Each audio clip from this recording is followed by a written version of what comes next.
नमस्कार दोस्तों। देखिए साथियों, जो नेक्स्ट हम महत्वपूर्ण क्रांति के बारे में पढ़ने वाले हैं वो है शहीद भगत सिंह। और भगत सिंह को शहीद ए आजम भी कहा जाता है। शहीद ए आजम, तो ये उपनाम से भी इस नाम से जाने जाते हैं, ध्यान रखिएगा।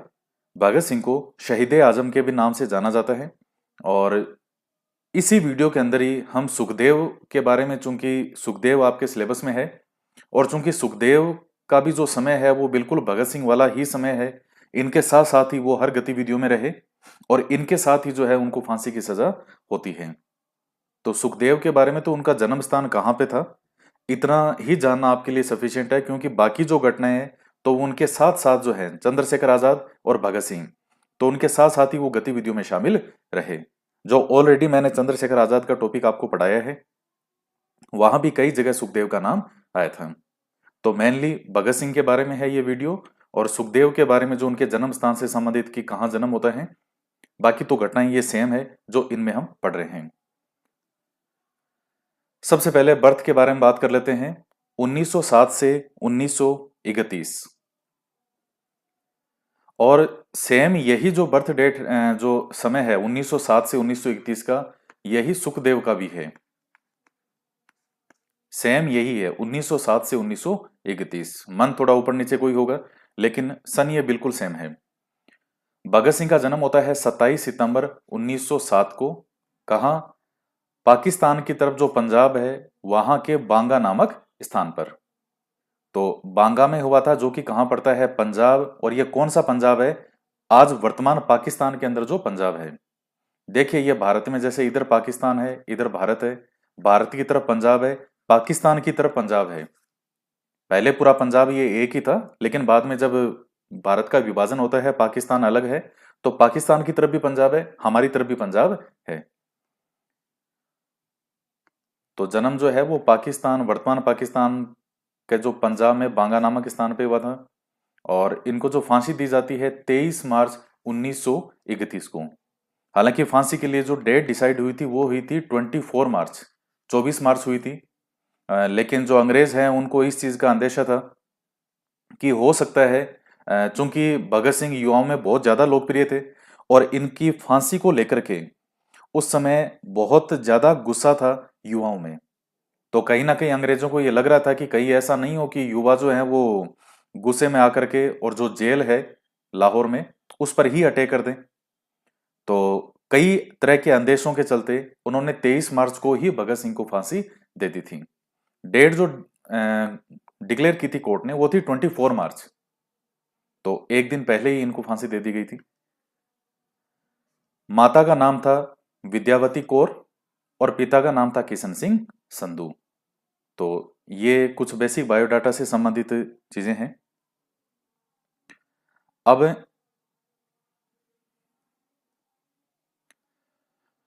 नेक्स्ट पॉइंट आता है नौजवान भारत सभा का गठन। देखिए, इससे पहले जब हमने जो लास्ट वीडियो पढ़ा था चंद्रशेखर आजाद, तो चंद्रशेखर आजाद में मैंने आपको एचआरए के बारे में बताया था, एचएसआरए के बारे में बताया था, हिंदुस्तान रिपब्लिक एसोसिएशन और हिंदुस्तान सोशलिस्ट रिपब्लिक एसोसिएशन। तो एचआरए की स्थापना आपको बताई थी 1924 में कानपुर में होती है, अक्टूबर में, सचिंद्र सान्याल के नेतृत्व में। तो उसके भी मेंबर थे, ये जो एक्टिव मेंबर थे एचआरए के, भगत सिंह थे। और बाद में जब हिंदुस्तान सोशलिस्ट रिपब्लिक एसोसिएशन की स्थापना होती है, महत्वपूर्ण जो संस्थापक थे वो थे चंद्रशेखर आजाद, और संस्थापक सदस्यों में ही एक माना जाता है भगत सिंह को। तो एचएसआरए की जो स्थापना हुई थी ये 1928 में हुई थी, 10 सितंबर को। और इसी समय बीच में मार्च 1926 में भगत सिंह के द्वारा नौजवान भारत सभा की स्थापना की जाती है। तो ये जब 15 साल के हुए थे, तो 15 साल की उम्र से ही ये क्रांतिकारी की तरफ इनका रुझान हो गया था, क्रांतिकारी गतिविधियों की तरफ ये एक्टिव हो गए थे। भगत सिंह, जब गांधी जी ने असहयोग आंदोलन चलाया था, तो उस समय 1920 की बात है, तो भगत सिंह की आयु क्या हो गई? 7, 10 और 20, 13 साल। तो 13 साल की आयु के अंदर ये असहयोग आंदोलन में गांधी जी के थे समर्थनकर्ताओं में, लेकिन जब गांधी जी ने वापस ले लिया था आंदोलन को, उसके बाद से ये पूरी तरह से गांधी जी से जो है थोड़े नाराज हो जाते हैं, रुष्ट हो जाते हैं, और इन्होंने फिर गांधी जी का जो है वो समर्थन किसी भी चीज में नहीं किया। ये जो अहिंसा और इस तरह के सिद्धांतों में विश्वास नहीं करते थे। तो आप ये देख लीजिए कि 13 साल की उम्र के अंदर भी आंदोलन में भाग लेते हैं, और 15 साल की उम्र से फिर ये क्रांतिकारियों के साथ एक्टिव हो गए थे। नौजवान भारत सभा का गठन मार्च 1926 में होता है। कहां हुआ था? लाहौर में। और स्थापना किसके द्वारा की गई थी? तो सबसे महत्वपूर्ण तो भगत सिंह है। नौजवान भारत सभा नाम ही भगत सिंह के नाम से जाना जाता है, लेकिन इनके साथ ही कई संस्थापक सदस्य और भी थे। एक का नाम था यशपाल और दूसरे थे छबली दास। तो ये दो और नाम आप इनका ध्यान में रखिएगा। देखिए, मुख्य उद्देश्य क्या था इस नौजवान भारत सभा का? उससे पहले आपको एक ये चीज जाननी है कि भगत सिंह जो है वो मार्क्सवाद या हम कहें साम्यवाद से बहुत ज्यादा प्रभावित थे। मार्क्स याद है, साम्यवाद क्या है? कि मतलब जिस तरह से हम यहां कहते हैं समाजवाद, कि जो देश के साधन हैं उन पर जनता का हक होना चाहिए, सबको समान अधिकार होने चाहिए, सबके समान हक होने चाहिए, मजदूर हो चाहे किसान हो और चाहे कितना ही कोई अमीर हो, सबको बराबर अधिकार और हक उनको मिलने चाहिए। और अधिकार जो है वो किसका होना चाहिए? जो मजदूर हैं, जो किसान हैं, उनका अधिकार होना चाहिए। तो इस तरह की जो भावना है वो आती है मार्क्सवाद में। तो उस भावना से बहुत ज्यादा ये जो है मोटिवेटेड थे, प्रेरित थे। और जब इनको फांसी दी जाने वाली थी, उससे पहले भी ये जो लेनिन की पुस्तक है उसे पढ़ रहे थे। तो नौजवान भारत सभा का जो मुख्य उद्देश्य है क्या था? एक तो था युवाओं में देशभक्ति जगाना, और दूसरी चीज ये है कि जो मजदूर और श्रमिक थे उनको एक करके भारत को स्वतंत्र राज्य बनाना। और तीसरी चीज ये थी कि जो ये धर्म वगैरह हैं, तो इनसे ये काफी ऊपर उठे हुए लोग थे, और कभी भी इन्होंने किसी चीज का धर्म को लेकर के, और मतलब आप कह सकते हैं कि धर्म निरपेक्ष थे भगत सिंह। ये पर्टिकुलर कोई ऐसे धर्म को लेकर के कि मैं हिंदू हूं तो हिंदू का मैं गुणगान करूं, या मैं मुस्लिम धर्म की कोई आलोचना करूं, इस तरह से कभी नहीं। धर्म वर्म को लेकर के इन्होंने कोई इस तरह की जो है बात नहीं की। और मार्क्सवाद है वो वैसे भी धर्म वर्म की वो बात नहीं करता। तो जो मार्क्सवादी विचारधारा से बहुत ज्यादा प्रेरित है, तो फिर वो विचार भी उनकी वही थॉट होगा। नेक्स्ट पॉइंट है कि जो हिंदुस्तान सोशलिस्ट रिपब्लिक एसोसिएशन है उसके संस्थापक सदस्यों में थे चंद्रशेखर आजाद के साथ। नेक्स्ट पॉइंट के बारे में हम बात करते हैं सैंडर्स हत्याकांड। तो देखिएगा, सैंडर्स हत्याकांड के बारे में मैं आपको बता चुका हूं, जो लास्ट हमारी क्लास हुई थी चंद्रशेखर आजाद के बारे में। और उसमें मैंने आपको बताया था कि जो हिंदुस्तान सोशलिस्ट रिपब्लिक एसोसिएशन था, इससे जुड़ी हुई 3 महत्वपूर्ण घटनाएं थी। एक घटना मैंने आपको बता दी थी, सैंडर्स की हत्या। क्या थी सैंडर्स की हत्या? जो है आपको सब याद होगा, लास्ट वीडियो में मैंने बताया है कि जो लालाजी हैं वो साइमन कमीशन का जब विरोध कर रहे थे, तो जो अंग्रेज अधिकारी था वहां का पुलिस अधीक्षक स्कॉट, तो वो लाठीचार्ज करता है, और उसके लाठीचार्ज के कारण लालाजी की मृत्यु हो जाती है। तो बदला लेने के लिए, लालाजी की मृत्यु का बदला लेने के लिए स्कॉट को मारना था, लेकिन जयगोपाल की जो कोई लापरवाही से या जो भी हुआ, इन्होंने उसकी जगह किसी और को मार गिराया, सैंडर्स को। और सैंडर्स भी जो है वो क्या था? सहायक पुलिस अधीक्षक। यह भी अंग्रेज अधिकारी था। अब चूंकि सैंडर्स की हत्या होगी, और इसमें शामिल थे कौन?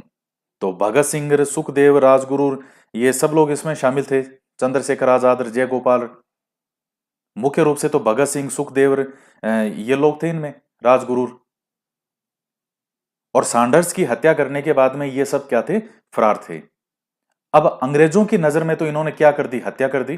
भाई हमारे लिए तो ये हीरो हैं, भगत सिंह, चंद्रशेखर आजाद।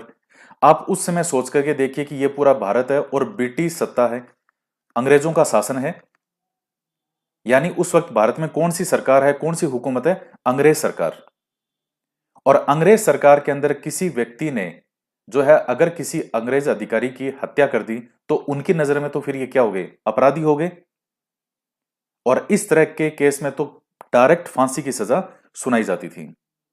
अब जब ये सब लोग फरार थे तो मैंने आपको बताया था कि इनके जैसे घर वाले हैं, गांव वाले हैं, अंग्रेज हाथ धो के इनके पीछे पड़ गए थे। अब इनका यह था कि इसकी जिम्मेदारी लेकर के और सरेंडर हम करते हैं। तो सरेंडर करने के लिए एक अवसर तलाश रहे थे, और उसी समय एक अवसर होता है असेंबली बम कांड के नाम से, जिसको जाना जाता है 1929 में। तो जो केंद्रीय विधानसभा थी, असेंबली, उसमें बम फेंका जाता है। और कौन सी असेंबली में फेंका गया था? दिल्ली वाली में। यह ध्यान रखिएगा इस बिंदु को, यह विशेष तौर से महत्वपूर्ण है। कौन सी असेंबली है? दिल्ली की। जैसे आज विधानसभा है तो उसी तरह से वहां विधानसभा थी दिल्ली में। और भी स्थानों में, जैसे लाहौर है, वहां भी विधानसभा थी। लाहौर षड्यंत्र केस चलेगा इन पर, भगत सिंह पर, जो आगे नेक्स्ट आएगा। लेकिन ये जो असेंबली बम कांड हुआ था, ये कौन सी असेंबली में हुआ था? ये दिल्ली वाले में हुआ था। तो 8 अप्रैल 1929 का समय है। भगत सिंह और बटुकेश्वर दत्त के द्वारा केंद्रीय विधानसभा के अंदर बम फेंका गया। और उस समय दो बिल थे। तो एक तो था ट्रेड डिस्प्यूटेबल बिल, और दूसरा था पब्लिक सेफ्टी बिल। तो इनके विरोध में जो है, इन दोनों बिलों के विरोध में यह बम फेंका गया था मेनली। हालांकि वो अपने आप को सरेंडर करना, उनका उद्देश्य वही था कि हमें अपने आप को सरेंडर करना है। लेकिन उस समय ये बिल जो है, इन पर हो रही थी चर्चाएं। और वैसे ये पहले बात करें कि ये है क्या ट्रेड डिस्प्यूटेबल बिल और पब्लिक सेफ्टी बिल। तो ये जो ट्रेड वाला है, ये तो था एक तरह से मजदूरों के अधिकार छीनने जैसा, कि जो मजदूरों के अधिकार है, जैसे उनको हड़ताल करने का अधिकार नहीं होगा, इस तरह से ये जो बिल था एक तरह से मजदूरों के अधिकार छीनने का बिल था। और दूसरा जो था पब्लिक सेफ्टी बिल वाला, तो इसमें क्या था कि जो साम्यवादी समर्थन करते थे, जो साम्यवाद का या मार्क्सवादी विचारधारा का समर्थन करते थे, उनके लिए इस तरह का बिल लाया गया था कि जनता को उनसे सेफ्टी के लिए क्या करना है कि इनको कभी भी जो है गिरफ्तार किया जा सकता है, इनको पकड़ा जा सकता है। जो भी उस विचारधारा के समर्थक हों, उनके जो घर की जो है कभी भी तलाशी ली जा सकती है। इस तरह से बिल थे। मेन बात यह है, ये परीक्षा में प्रश्न पूछा जा सकता है कि किन बिलों के विरोध में यह बम फेंका गया था।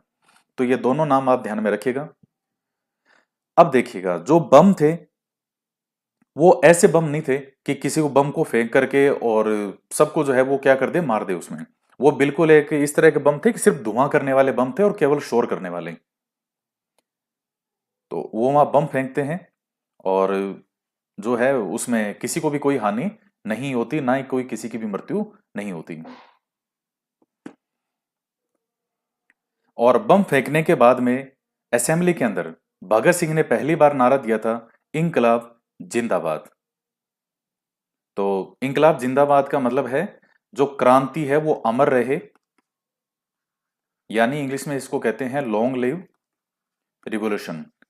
क्रांति अमर रहे या क्रांति जिंदा रहे, तो ये इसका अर्थ था। तो इंकलाब जिंदाबाद को जो लोकप्रिय किया था वो भगत सिंह ने किया था। ये पहली बार यहां यह नारा दिया गया था।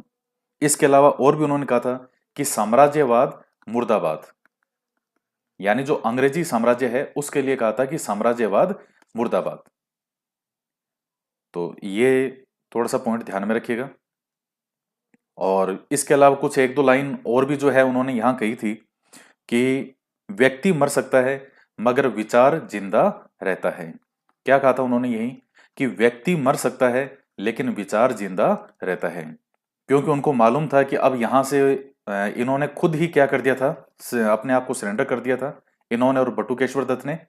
ये चाहते तो यहां से भाग सकते थे धुएं का लाभ उठा करके, लेकिन ये नहीं गए और अपने आप को सरेंडर कर देते हैं। तो ये जानते थे कि अब ये बाहर नहीं आ पाएंगे।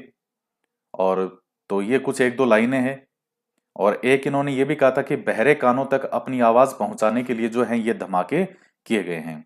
ये जो धमाका या ये जो आवाज है ये करना जरूरी है कि देश की जो जनता है, देश के जो युवा हैं, वो जागे कि हमें हमारे देश को आजाद कराना है। और उस समय केंद्रीय असेंबली के जो अध्यक्ष थे वो कौन थे? विठल भाई पटेल। तो एक ये पॉइंट भी आप इसमें ध्यान में रख लीजिएगा। इसके बाद में देखिए, बटुकेश्वर दत्त और भगत सिंह दोनों को गिरफ्तार करके दिल्ली की कोर्ट में पेश किया गया। जहां इस जुर्म में जो इन्होंने बम फेंका है और जिस बम फेंकने से किसी की भी मृत्यु नहीं हुई है, इस केस के अंदर इन दोनों को आजीवन कारावास सुनाया गया था। यह कब की घटना है? 12 जून 1929 की। अब भगत सिंह की तरफ से जो जिसने रखा पक्ष वो कौन थे? अरुणा आशफ अली। तो इनके द्वारा यह पक्ष रखा गया था।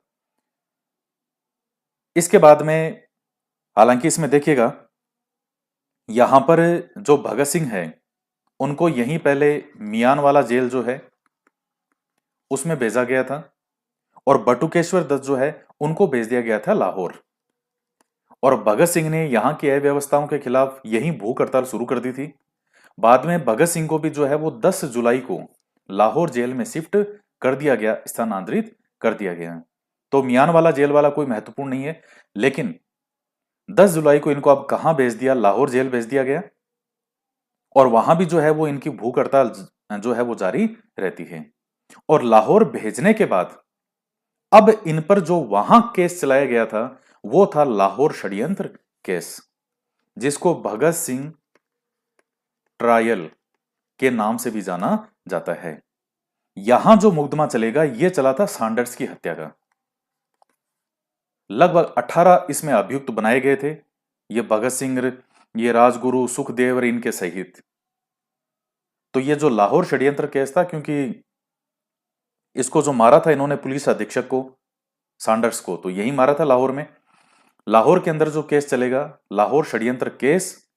तो ये बात ध्यान रखिएगा, जो ऊपर वाला केस था बम फेंकने वाला, उसमें इनको आजीवन कारावास की सजा सुनाई गई थी, दोनों को, बटुकेश्वर दत्त और भगत सिंह को। लेकिन ये जो लाहौर षड्यंत्र केस है, यही जो है इसके अंदर जो है इन्हें फिर फांसी की सजा यहां सुनाई जाती है। तो लाहौर जेल के अंदर भी इनकी भूख हड़ताल है वो जारी रहती है। इनके वहीं और एक साथी थे जो यतीन्द्र दास, या जिनको जतिन दास भी कहा जाता है, जतिन दास के नाम से ज्यादा जाने जाते हैं। इन्होंने भी भूख हड़ताल की थी, और जो 13 जुलाई से 13 सितंबर तक, तो 63 डेज की भूख हड़ताल थी। और 64वें दिन, 64वें दिन जो है वो भूख हड़ताल करते हुए ही जतिन दास की मृत्यु हो जाती है। तो ये महत्वपूर्ण पॉइंट है। अब इसके बाद में देखिएगा, जो लाहौर षड्यंत्र केस मैंने आपको बता दिया, क्योंकि सैंडर्स जो हत्याकांड था उसमें ये सब अभियुक्त थे, और क्या थे? फरार। अंग्रेजी सरकार की नजर में ये सब फरार थे। इन्होंने अपने आप को वहां क्या कर दिया था? असेंबली में बम फेंकने के बाद सरेंडर कर दिया। उस केस में उम्र कैद की सजा सुनाई। और अब जो लाहौर षड्यंत्र केस इन पे चलेगा, सैंडर्स की हत्या वाला, उसमें 7 अक्टूबर 1930 को कोर्ट के द्वारा भगत सिंह, राजगुरु और सुखदेव, इसमें लगभग 18 अभियुक्त बनाए गए थे। और देखिए, कहीं 16 भी मिलते हैं, कहीं 17 भी मिलते हैं। तो जो एक आपसे कोई संख्या तो नहीं पूछेगा, क्योंकि ऑथेंटिक पुस्तकों में भी अलग अलग संख्या आती है। तो मेनली 18 अभियुक्तों का नाम आता है कि 18 अभियुक्त जो है वो बनाए गए थे, और जिन पर देशद्रोहकार, ये सैंडर्स की हत्याकार, ये कई मुकदमे चलाए गए उसमें। तो भगत सिंह, राजगुरु और सुखदेव, इन तीनों को फांसी की सजा सुनाई गई। और दूसरे जो थे तो किसी को काले पानी की सजा सुना दी, और किसी को आजीवन कारावास सुना दिया।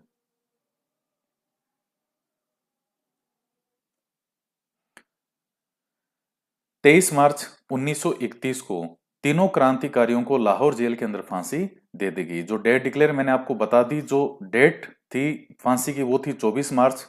लेकिन अंग्रेजों को अंदेशा था कि लोग जो हैं, युवा हैं, वो जेल पर भी अटैक कर सकते हैं, कोई भी और घटना हो सकती है। तो इस भय के कारण अंग्रेजों ने 23 मार्च को ही जो है इनको फांसी की सजा दे दी। और फांसी की सजा देने के बाद में वहीं जो ये सतलज नदी के किनारे, जो फिरोजपुर के पास, अंतिम संस्कार भी उनके द्वारा कर दिया गया। तो ये पॉइंट ध्यान में रखिएगा। और जो बटुकेश्वर दत्त हैं, उनको मैंने आपको बताया था कि ऊपर उस केस में आजीवन कारावास की सजा सुनाई गई थी। तो बाद में जब वो रिहा हो जाते हैं, आजाद हो गए, तो फिर कहाँ रहे थे? जो पटना है बिहार की राजधानी, और लगभग 1965 में जो है वो बटुकेश्वर दत्त की मृत्यु होती है, जो आयु के अनुसार मृत्यु है तब। अब कुछ महत्वपूर्ण बुक्स वगैरह हैं। तो पहली है वाई आई एम एथिस्ट, यानी मैं नास्तिक क्यों हूं। तो ये सबसे ज्यादा जो परीक्षा में पूछा जाता है कि मैं नास्तिक क्यों हूं, इसको लेख भी कहा जाता है कि ये लेख था, बुक भी लिख देते हैं, ये लेख भी है। तो मैं नास्तिक क्यों हूं किसके द्वारा लिखा गया था? भगत सिंह के द्वारा। और इनके अलावा मैं नास्तिक क्यों के अलावा कुछ और भी दो चार हैं, जैसे डोर टू डेथ। तो ये इनकी जो है वो आत्मकथा थी, खुद के जीवन से संबंधित। Idea of nation, idea of freedom, introduction to dreamland. तो ये कुछ और पुस्तकें हैं जो इनके द्वारा लिखी गई थी। तो ये पॉइंट जो है वो आप ध्यान में रखिएगा। और जो बाकी मेन मेन चीज़ें हैं, मैंने आपको भगत सिंह के बारे में जो एग्जाम में पूछ सकता है वो लगभग बता दी है। बाकी एक दो इनकी लाइनें और है, कोटेशन, वो आप ध्यान में रखना चाहो तो रख लेना। एक इनकी कोटेशन थी कि जो क्रांति की तलवार है, क्रांति की तलवार में धार वैचारिक पत्थर से आती है। वैचारिक पत्थर से आती है, कि क्रांति की तलवार में धार किससे आती है? वैचारिक पत्थर से आती है। एक दूसरा कोटेशन था कि मैं आतंकवादी नहीं हूं। उस समय अंग्रेज इनको क्या कहते थे? आतंकवादी कहते थे इन सभी क्रांतिकारियों को, जो मारने में और उड़ाने में इनमें विश्वास करते थे क्रांतिकारी। तो उन क्रांतिकारियों को अंग्रेज सरकार क्या समझती थी? आतंकवादी। तो इन्होंने कहा था कि मैं आतंकवादी नहीं हूं, बल्कि मैं क्या हूं? मैं क्रांतिकारी हूं, और हमें क्रांति पर विश्वास है। आतंकवाद जो होता है उसमें केवल मारना उद्देश्य होता है, लेकिन क्रांति का उद्देश्य होता है पूरे सिस्टम में बदलाव, पूरी सत्ता में ही बदलाव। तो ये भी इन्होंने कहा था। इनके बाद में देखिए सुखदेव के बारे में बात करते हैं, तो 1907 से 1931 में, 7 में इनका जन्म हुआ, 31 के अंदर भगत सिंह के साथ ही इनको फांसी दी जाती है। जन्म कहाँ हुआ था? लुधियाना में हुआ था, जो कि पंजाब में है। और बाकी जो कुछ चीजें हैं मैं आपको, जैसे हम पहले भी पढ़ चुके हैं, HSRA, तो वहां से जुड़ते हैं। सांडर्स हत्याकांड था, उसमें भी ये थे। लाहौर षड्यंत्र केस इन पर भी चला, और इनको भी जो है भगत सिंह के साथ में फांसी दे दी गई।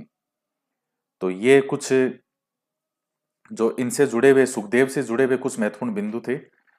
और बाकी आप जो पढ़ चुके हैं वो सब वही है, बस इनका थोड़ा सिलेबस में है, तो आपको नाम ध्यान रखना है। बाकी चीजें हम सब साथ में इनकी पढ़ चुके हैं। वैसे एक चीज का ध्यान रखिएगा, जब गांधी इरविन समझौता होता है, जब गांधी जी का टॉपिक आएगा तो गांधी इरविन समझौते के बारे में पढ़ेंगे। तब इन्होंने एक खुला खत जो है वो गांधी जी के नाम से लिखा था, जिसमें इन्होंने महात्मा गांधी जी से कुछ गंभीर प्रश्न किए थे। बाकी जो चीजें हैं वो सब मैं आपको बता चुका हूं।